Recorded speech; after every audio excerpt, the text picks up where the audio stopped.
Selamat datang kembali teman-teman pada channel Kajian Islam di mana berisi tentang konten berbagaikan Islam, ceramah-ceramah Islam. Selamat menonton dan enjoy. Akan masuk menjelaskan teman-teman sekalian tanda-tanda kiamat besar. Ada 11 yang disepakati tanda-tanda kiamat besar sebagaimana disebutkan di dalam hadis riwayat Imam Muslim. Yang pertama adalah keluarnya Dajjal. Dan Dajjal ini diambil dari kata-kata Dajjala yang berarti kekacauan. Dan ini digunakan untuk nama seseorang yang memang akan dikeluarkan oleh Allah Azza wa Jal sebagai fitnah bagi kaum muslimin. Makanya kita dalam tahiyat membaca wa'udzubika min fitnatil masihid dajjal, dan jauhkanlah kami dari fitnahnya masih dajjal. Nanti akan saya paparkan panjang lebar. Yang kedua adalah sementara Dajjal membuat kerusakan di muka bumi, maka akan keluar Mahdi. Yang kata Nabi SAW, akan keluar seseorang yang sama namaku, Muhammad bin Abdullah, akan sama paras wajah dan poster tubuhku, sama persis dengan Nabi SAW, alisnya, matanya, kulitnya, dan dari keturunanku, dari kota Madinah. Jadi kan sebagian ulama hadis mengatakan ini kemungkinan dari turunan Hasan radhiyallahu anhu, karena memang sekarang yang banyak di Madinah itu turunan Hasan radhiyallahu anhu. Maka dia akan keluar dan Allah mengubahnya dalam sehari semalam. Kemudian dia keluar dari Madinah ke Mekah lalu dibayat dengan 300 orang, lalu kemudian mereka membentuk pasukan untuk mengejar Dajjal. Kemudian yang ketiga, pada saat itu, nanti akan saya jelaskan panjang lebar ini garis umumnya dulu. Yang ketiga akan turun Nabi Isa alaihissalam. Pada saat pasukan Mahdi sudah sampai di masjid, ya, Menara Putih, dikatakan, dan subhanallah, masjid itu kata ulama hadis ada sekarang di Damaskus, di ibu kota Syria. Ada masjid yang disebutkan Menara Putih, dan Nabi SAW sebutkan dengan nama Menara Putih. Nanti mereka akan tinggal sholat asar situ, lalu Isa alaihissalam turun. Kemudian setelah itu, setelah Isa alaihissalam ya, datang, turun, kemudian memerangi Dajjal, datang tanda-tanda hari kiamat. Yang keempat adalah Ya'juj wa Ma'juj. Dua suku yang dari anak Adam diciptakan oleh Allah Subhanahu wa Ta'ala, tapi mereka berbeda dengan kita.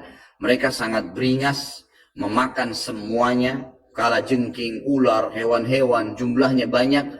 Bahkan seseorang di antara mereka tahu kalau akan mati kalau seandainya sudah memiliki 1000 orang anak. Dan mereka akan membuat kerusakan, membunuh semua yang ditemui. Kafir, beriman, tidak ada urusan. Selain mereka akan dibunuh. Ini ada ciri-cirinya. Ya, ada ciri-ciri yang akan saya sebutkan nanti. Ringkas cerita, mereka akan buat kerusakan dan Allahu a'lam berapa lama di situ. Isa alaihissalam dan kaum mukminin akan sembunyi di gunung-gunung, dan mereka akan mati bukan dengan peperangan dengan kaum mukminin, tapi dengan doa Isa alaihissalam yang berdoa lalu Allah matikan mereka dengan satu kali mati. Maka semua miliaran orang yang Ya'juj ini mati tiba-tiba. Kemudian Isa alaihissalam pun berdoa kepada Allah agar dihilangkan jenazah mereka, karena seluruh bumi ini dipenuhi dengan jenazah mereka. Sampai disebutkan dalam hadis mereka akan turun di sebuah sungai Tibriyah di wilayah Syam. Mereka minum sungai tersebut, orang terakhir mereka datang sudah nggak temukan lagi ada airnya, saking banyaknya jumlahnya. Dan saya pernah tanyakan ke dosen saya sendiri waktu tingkat 3 kuliah bicara masalah Ya'juj Ma'juj ini, saya bilang, Syekh, apakah ada orang dari kita yang ikut dengan pasukan mereka? Maka Syekhnya mengatakan sama sekali tidak ada. Karena kita beranjak daripada hadis Nabi SAW, seseorang yang antara mereka tahu dia akan mati kalau sudah punya 1000 orang anak. Dan mereka akan membunuh semua selain mereka. Jadi ada ciri khasnya sendiri. Kemudian setelah mereka mati pun, Isa alaihissalam berdoa, lalu Allah SWT datangkan burung-burung yang besar dari arah barat, yang mencengkram mereka satu-satu, lalu dibuang ke lautan ke arah timur. Kemudian Allah turunkan hujan yang membersihkan kotoran-kotoran mereka. Jadi sudah ada tanda-tanda kiamat pertama Dajjal, nanti akan saya ceritakan ceritanya. Kemudian ada Mahdi keluar dari Madinah, kemudian turunnya Isa alaihissalam, kemudian Ya'juj Ma'juj. Setelah berjalannya waktu, maka akan terjadi orang-orang kufur kembali kepada risalah langit. Setelah pada saat itu Isa alaihissalam sudah meninggal dunia, sudah mulai sebenarnya tentram, orang sudah mengenal Allah, tapi dengan berjalannya waktu manusia mulai lalai, mulai lagi kembali menyembah berhala, mereka lagi berbuat zina, mereka melakukan kekacauan. Maka keluar tanda-tanda kiamat besar yang kelima, yaitu keluarnya dabbah atau hewan melata. Yang hewan melata ini akan keluar dari tanah, berbentuk seperti hewan, tapi dia bisa berbicara, dan dia membawa cap yang dia mencap orang beriman dan orang kafir. Setiap kali mereka buat kesalahan, setiap kali mereka buat kesalahan yang diingatkan oleh dabbah ini. Kalau kamu sedang lalai dari jalan Allah, kembalilah. Dan itu tadi yang ayat yang kita bacakan surah An-Naml ayat 82. Kemudian setelah itu datang tanda-tanda kiamat yang keenam. Setelah keluarnya Dabbah, maka akan terjadi 6, 7, 8 sekaligus tanda-tanda kiamat ini. Yaitu terjadinya longsor besar di wilayah timur Jazirah Arab. Tepatnya wilayah timur itu Irak, Iran, Afghanistan, Rusia, itu wilayah timur Jazirah Arab. Akan terjadi longsor besar yang tidak bisa lagi ditutup. Dan terjadi juga longsor besar, tanda-tanda kiamat yang ketujuh, itu adalah di Jazirah Arab dan juga terjadi di wilayah baratnya Jazirah Arab, yaitu wilayah Afrika. Dan ini juga akan longsor besar, gitu kan. Kemudian terjadilah tanda-tanda kiamat yang selanjutnya, yang ke berapa? 9. Keluarnya api dari wilayah Ka'rul Aden namanya, atau wilayah padang pasirnya wilayah Aden. Aden salah satu kota di Yaman, gitu ya. Dan sekarang ini sudah ada diangkat di YouTube, dicuplikan, dan saya pernah lihat sebagian padang pasir wilayah Aden ini yang disebutkan dengan Ka'rul Aden itu memang tidak ada orang yang tinggal situ karena panasnya, gitu kan. Dan ada wilayah padang pasir yang sempat terbelah dan mereka melihat dan diteliti secara ilmiah di bawah itu ada api yang sangat besar. Jadi ini sudah disebutkan dalam hadis Nabi Sallallahu Alaihi Wasallam. Kemudian selanjutnya akan terbit matahari dari barat sebagaimana dia biasa terbenam dari situ. Ini ada berapa? 10 ya? Berarti ada satu yang tertinggal ya. Iya, keluarnya asap, maaf. Jadi sebelum terjadinya longsor 6, 7, 8 tadi, yang keenamnya itu adalah kelihatannya kabut. Di seluruh muka bumi ini akan terjadi kabut yang menutupi bumi ini, dan semua dunia ini akan melihat kabut itu dalam beberapa waktu. Inilah 11 tanda-tanda kiamat besar. Baik, kita akan rincikan dengan izin Allah satu persatu. Kalau terjadinya atau keluarnya Dajjal, ini disebutkan dalam banyak hadis, banyak sekali, dan ini yang paling banyak diingatkan. Di antaranya hadis Bukhari yang berbunyi, kata Nabi SAW, tidak ada seorang nabi pun kecuali sudah mengingatkan kaumnya tentang si buta sebelah kanan. Ya. Jadi memang dia cirinya buta sebelah kanan. Dajjal memiliki ciri khas, rambutnya keriting, kemudian kulitnya mendekati hitam, ya. Jadi sawo matang, badannya kekar, kemudian dahinya lebar, ya. Dan orangnya mata kanannya rusak seperti anggur yang sudah rusak. Dan kata Nabi SAW, ingatlah, dia akan mengaku sebagai Tuhan, dan ketahuilah Tuhan kalian Allah tidak buta sementara dia buta. Kemudian orang-orang pada bertanya, ya Rasulullah, bagaimana bisa orang mengikutinya?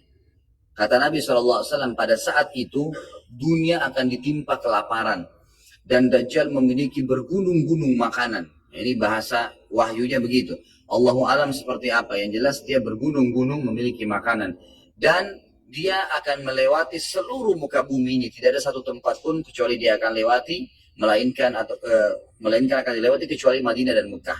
Itu yang dia tidak bisa masukin. Dajjal akan membuat kerusakan di muka bumi 40 hari. Satu hari pertama seperti setahun, satu hari kedua seperti sebulan, satu hari ketiganya seperti sepekan, dan sisa harinya seperti hari-hari kalian. Berarti setahun, 2 bulan, 2 pekan. Dan ini kemungkinan kata sebagian ulama, dia akan menggunakan teknologi yang ada sekarang. Karena Nabi SAW mengatakan, akan keluar Dajjal dari wilayah Yahudiyah di Khurasan. Wilayah Yahudiyah ini subhanallah, sekarang di Iran ada satu perkampungan namanya Yahudiyah. Diberikan nama itu. Dan mayoritas penduduknya orang Yahudi. Kata Nabi SAW, Dajjal akan keluar dari wilayah Yahudiyah di Khurasan. Khurasan itu Iran. Gitu kan? Dan sekarang ini sudah ada, semua ini ada. Tidak mungkin salah sabda Nabi SAW. Dikatakan akan keluar dan diikuti dengan 70.000 orang Yahudi. Dan sebagian ulama hadis mengatakan, pada saat itu teknologi sangat canggih. Seperti sekarang, lebih canggih lagi. Gitu kan? Sehingga Dajjal mengelilingi muka bumi ini dengan 1 tahun, 2 bulan, 2 pekan itu sudah kelilingi seluruh dunia. Dan setiap kali kata Nabi SAW dia memasuki sebuah wilayah dan orang-orang beriman padanya, maka wilayah itu akan subur, turun hujan dari langit, perekonomian mereka, ya, perkebunan, peternakan, semua akan subur. Dan setiap wilayah yang ditinggalkan oleh Dajjal tidak mau beriman, maka akan susah, hujan tidak turun dari langit, hasil mereka mengurang, dan seterusnya. Jadi memang ini sabda Nabi SAW disuruh kita menghindar, bukan melawannya. Dajjal akan terus membuat kerusakan di muka bumi dan banyak sekali pengikut-pengikutnya. Kata sebagian ulama hadis, beritanya akan merambat sangat cepat dan banyak pengikutnya karena menggunakan media. Kemungkinan menggunakan media kayak kita sekarang merambat luar biasa, mudah ditangkap informasinya. Dajjal akan dikenal oleh orang-orang, Jadi orang-orang akan banyak yang tidak beriman sama Allah, yang munafik, semuanya ikut. Termasuk ada yang mengaku Islam, tapi munafikin menjadi pengikutnya Dajjal. Ya. Kemudian Dajjal akan keliling terus di muka bumi sampai dia tiba di Madinah. Yang diceritakan kota Madinah. Dan dia tidak bisa memasuki kota Madinah karena di setiap pintu gerbangnya ada malaikat yang menghunuskan pedang. Ada 2 malaikat yang menghunuskan pedang dan menghadangnya. Maka Dajjal pun tidak bisa masuk. Allahu alam bagaimana ini terjadi, tapi ini sabda Nabi SAW. Lalu Dajjal pun mencari gunung tertinggi yang ada di sekitar perbatasan Madinah. Sebagian ulama yang pernah saya tangkap bahasa mereka mengatakan, batas Madinah yang paling mudah dijangkau dan masuk adalah Wadi Aqiq. Wadi Aqiq sebuah lembah yang kebetulan dulu berada di depan kampus kami. Jadi di situ dianggap kalau sudah keluar dari situ berarti sudah keluar dari wilayah haram itu sendiri. Allahu alam, ini ijtihad tentunya. Tapi yang jelas Dajjal akan naik ke atas sebuah gunung, kemudian dia berkata kepada para pengikutnya, apakah kalian melihat istana putih itu? Maka mereka semua melihat ke arah Masjid Nabawi. Lalu mereka mengatakan, iya. Kata Dajjal, itulah istananya Muhammad yang aku tidak bisa jangkau. Dan subhanallah, sekarang Masjid Nabawi warnanya seperti istana putih. Gitu. Tanpa disadari dengan menggunakan marmer putih, besar. Begitu juga dengan perluasannya nanti. Memang kalau dari kejauhan seperti istana yang sangat mewah.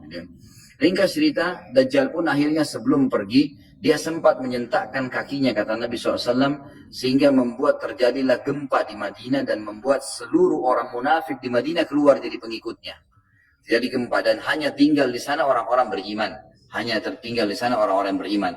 Lalu keluarlah sebelum Dajjal pergi, keluarlah satu anak muda yang kata Nabi SAW orang terbaik pada saat itu. Orang terbaik pada saat, orang yang paling luar biasa imannya.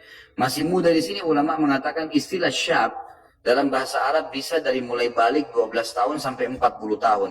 Hanya keluar seorang anak muda yang disilakan syab antara umur ini. Kemudian keluar dan sempat melihat Dajjal. Maka Dajjal pun mengatakan menangkapnya segera dan mengatakan saya Tuhanmu. Maka orang tersebut mengatakan kau adalah Dajjal yang telah diceritakan oleh Nabi SAW.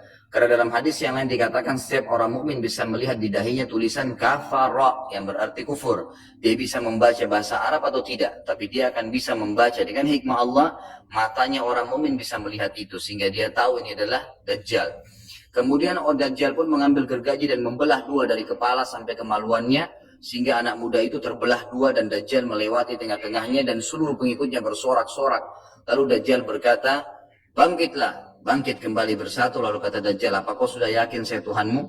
Maka Dajjal mengatakan, maka anak muda itu mengatakan, justru saya tambah yakin kau adalah Dajjal. Setelah itu dia berusaha membunuhnya tapi dia tidak mampu lagi. Allah sudah selamatkan. Maka Dajjal pun meninggalkan lokasi tersebut. Lalu puncaknya Dajjal menuju ke Palestina. Dan dia akan bermarkas di sebuah tempat namanya Babulut. Babulut dalam hadis.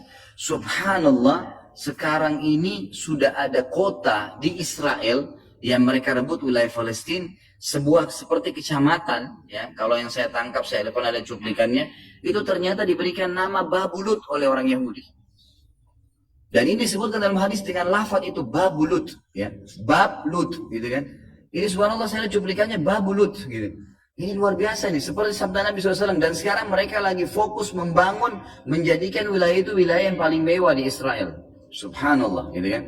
Dajjal akan menuju ke sana dan sementara dia menuju ke sana, setiap wilayah yang dia lewatin, salah satunya disebutkan dalam hadis Bukhari adalah dia akan melewatin satu wilayah yang sangat banyak masyarakatnya. Ya Allahu alam ini di mana? Apakah di wilayah Cina? Apakah di pokoknya masyarakat komunitasnya paling besar. Kita tahu sekarang Cina sama India ini tempat yang sangat luas. Banyak masyarakatnya, dia akan melewati wilayah yang banyak masyarakatnya, lalu kemudian dia berkata kepada pemimpinnya, Allahu alam, ini presiden kah, raja kah, kepala suku kah, dia akan berkata bahwasanya saya Tuhanmu. Maka orang itu mengatakan, apa buktinya kau Tuhan saya? Dia bilang, bagaimana kalau saya hidupkan kedua orang tuamu? Apa kau akan percaya saya Tuhanmu? Maka orang itu berkata, tentu saja.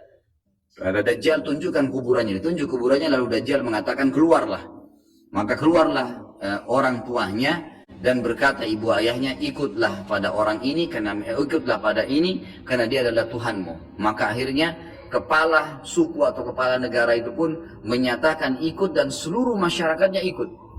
Jadi luar biasa, miliaran orang jadi pengikut Dajjal pada saat itu. Maka Nabi SAW sudah membongkar buat kita itu. Berkata apa? Itulah dua syaitan yang menjelma untuk menipu manusia. Dan itu puncak terakhir sekali sebelum Dajjal menuju ke Israel. Lalu kemudian dia menuju ke Palestina. Tapi disebutkan Israel, dikatakan Palestina dalam hadis. Lalu menuju ke sebuah wilayah yang namanya Babulut tadi. Lalu Dajjal berpesta pora di sana dengan pengikut-pengikutnya yang mentuhankan dia. Dia berikan makanan, kaya raya, segala macam dia bisa lakukan fitnah, gitu kan. Akhirnya keluarlah pada saat sementara dia berjalan ke Babulut dan tiba di Babulut, keluarlah di Madinah Mahdi. Dan Mahdi ini adalah keturunan Nabi SAW tadi saya bilang, keluar dari Madinah. Kemudian Allah memperbaiki dia dalam sehari semalam. Kata sebagian ulama hadis, Allah berikan petunjuk sehingga dia menjadi baik langsung, gitu kan. Tadinya dia faham agama, tapi belum diaplikasikan. Sekarang dia langsung Allah SWT ubah menjadi orang yang soleh dalam sehari semalam. Lalu kemudian dia jalan. Ada banyak riwayat yang menyebutkan ciri-cirinya. Di telapak tangannya ada seperti bekas ya, tanda lahir. Tapi yang jelas yang paling mendasar mirip dengan Nabi SAW. Alisnya seperti busur panah, kulitnya putih, orangnya tinggi, besar, kekar. Gitu kan. Dan dari turunan Nabi SAW namanya Muhammad bin Abdullah. Maka dia pun akhirnya didatangi oleh orang-orang yang pada saat itu sudah tahu tentang keluarnya Dajjal. Sudah informasi menyebar. Maka mereka juga sudah tahu ada orang yang akan membentuk pasukan dari Madinah namanya Muhammad bin Abdullah. Lalu mereka carilah keturunan Nabi SAW itu lalu ditemukan. Lalu mereka mengatakan engkau lah yang telah ditunjuk oleh Nabi SAW. Maka keluarlah memimpin kami untuk memerangi Dajjal. Dia pun awalnya menolak sampai dia pergi ke Mekah kata Nabi SAW. Lalu diikuti oleh 300 orang masyarakat membaiatnya. Lalu terbentuklah pasukan muslimin yang tidak tahu Allahu alam berapa jumlahnya pada saat itu. Lalu mereka menuju ke Palestina. Melewati negeri Palestina, melewati negeri Syria dan akhirnya mampir di Masjid Darul Baitha tadi, menara putih yang tujuannya untuk mengerjakan sholat asar. Dan pada saat itu terjadilah tanda-tanda kiamat besar ketiga. Isa alaihissalam akan turun. Kata Nabi SAW, Isa alaihissalam akan turun, rambutnya basah, meneteskan air dan memegang dua sayapnya malaikat. Sebagian ulama hadis mengatakan pada saat itu kaum mukminin akan melihat malaikat yang membawa Isa alaihissalam. Kemudian dia turun dan dia masuk. Kemudian kata Nabi SAW, Mahdi adalah satu-satunya orang, ya, salah satu orang yang Nabi sholat jadi makmum di belakangnya. Karena waktu turun Nabi Isa, orang sudah tahu semua ini akan turun, lagi berkumpul gini mau sholat, pas mau iqamah sholat Isa alaihissalam turun. Dan orang-orang sudah mengatakan Isa sudah datang. Jadi informasi pasti, bukan lagi yang diragukan. Bukan masih nebak ini Isa atau bukan, mereka sudah tahu. Turunnya kelihatan dan mereka masuklah. Lalu kemudian Mahdi mengatakan silakan memimpin. Hai Nabiullah, kata Nabi Allah, imam dari diri kalian, dari kalian sendiri, dari kaum muslimin. Maka akhirnya dia pun menjadi imam. Kemudian terbentuklah pasukan tersebut tiba di Babulut. Saya tutup dengan kisah Babulut ini. Pada saat tiba di Babulut, ya, tiba di Palestina, maka Dajjal tidak tahu yang datang ini siapa. Disebarkan berita oleh pengikutnya mengatakan, hai Dajjal, sudah datang pasukan yang ingin memerangi kita. Lalu Dajjal mengatakan, siapa yang berani mengalahkan saya? Siapa yang bisa? Bukakan pintu gerbang, kita tantang. Dia nggak tahu kalau Isa alaihissalam yang datang. Kemudian pada saat dibukakan, Dajjal dengan sombongnya, dia tahu dia tidak mati. Gitu kan? Punya kekuatan super yang luar biasa. Begitu dibuka pintu gerbang, dia sengaja nunggu di pintu gerbang untuk menunjukkan, mendemonstrasikan kemampuannya di depan para pengikutnya. Ternyata waktu dibuka pintu gerbang, Isa alaihissalam di depan pasukan muslimin. Dan akhirnya begitu melihat Isa, dia coba melarikan diri dan badannya meleleh seperti melelehnya lilin, gitu kan? Jalan terus meleleh sampai akhirnya Isa alaihissalam mengejarnya sambil mengatakan, wahai musuh Allah, sudah saatnya kau mati. Diletakkan di tanah, ditekan oleh Isa alaihissalam, lalu kemudian ditombak di antara dua matanya dengan tombak emas, yang akhirnya membuat Dajjal mati. Pada saat itu pun Yahudi mengetahui masalah itu, sehingga mereka menyebar. Mereka menyebar dan Isa alaihissalam sudah tahu instruksi dari Allah untuk membunuh semua pengikut Dajjal. Maka semua pun pengikut Dajjal dari Yahudi ini menyebar di bawah pohon, di atas batu, dan semuanya akan berbicara mengatakan, hai muslim ini Yahudi, bunuhlah dia. Maka semuanya pun dibunuh oleh kaum muslimin, kecuali satu pohon garkat. Pohon garkat ini pohon yang punya duri dan buahnya pahit. Dulu di kuburan Baqi cukup banyak. Ya, sekarang subhanallah di Israel paling banyak ditanam pohon garkat. Karena mereka tahu bahwasanya itu tidak akan berbicara untuk menunjukkan siapa mereka. Jadi kebodohan orang Yahudi tahu kebenaran ini tapi mereka tidak beriman. Makanya wajar Ibnu Abbas berkata dalam nama Khairul maghdubi alaihim, bukan orang yang bermuka adalah orang-orang Yahudi karena kebodohannya. Maka pada saat itu pun dibunuhlah semuanya. Dan termasuk kata ulama hadis sebenarnya yang sembunyi di sekitar pohon garkat. Garkat ini tidak bicara, hai muslim ini Yahudi. Tapi orang Islam pada saat itu kata ulama hadis mengetahui kalau ini pohon garkat. Mengetahui kalau ini pohon garkat. Jadi memang sudah punya gambaran. Sehingga walaupun sembunyi di pohon garkat tetap akan dibunuh oleh kaum muslimin. Karena orang-orang Yahudi tidak mengikrarkan syahadat. Mereka walaupun sudah tahu kebenaran, mereka memang tidak mau syahadat. Makanya Nabi SAW mengatakan, jangankan Isa AS, Nabi Muhammad SAW saja di zamannya, kata beliau kalau ada 12 orang dari Yahudi yang mengucapkan syahadat, beriman pada saya, maka seluruh Yahudi akan beriman. Saking sulitnya, 12 orang saya sudah cukup. Tapi pada saat itu pun sama, walaupun dibunuh mereka tidak mau beriman kepada Allah SWT. Ini juga terjadi pada saat terjadi pembunuhan suku Quraidah. Jadi pada saat itu Nabi SAW mengepung mereka, diberikan kesempatan untuk taubat. Mereka tidak mau, akhirnya mereka menganggap kalau dibunuh oleh Nabi SAW, dibunuh oleh kaum muslimin, mereka akan menuju ke surga. Gitu kan? Jadi mereka pasrah dengan dibunuh. Mereka anggap itu akan menuju ke surga. Dan ini kebodohan. Ya, ini kebodohan. Maka pada saat itu selesailah urusan orang-orang Yahudi ini. Dan Isa AS akan memimpin di muka bumi selama, ada riwayat mengatakan 7 tahun, ada yang mengatakan 40 tahun. Membuat keadilan dan Isa akan membunuh semua babi, menghancurkan semua salib, dan tidak ada rumah satupun kata Nabi SAW di muka bumi kecuali akan masuk ke dalam Islam, baik dalam keadaan mulia ataupun menolak dan terhina. Jadi sudah tidak ada, seluruh muka bumi ini akan jadi Islam pada saat itu.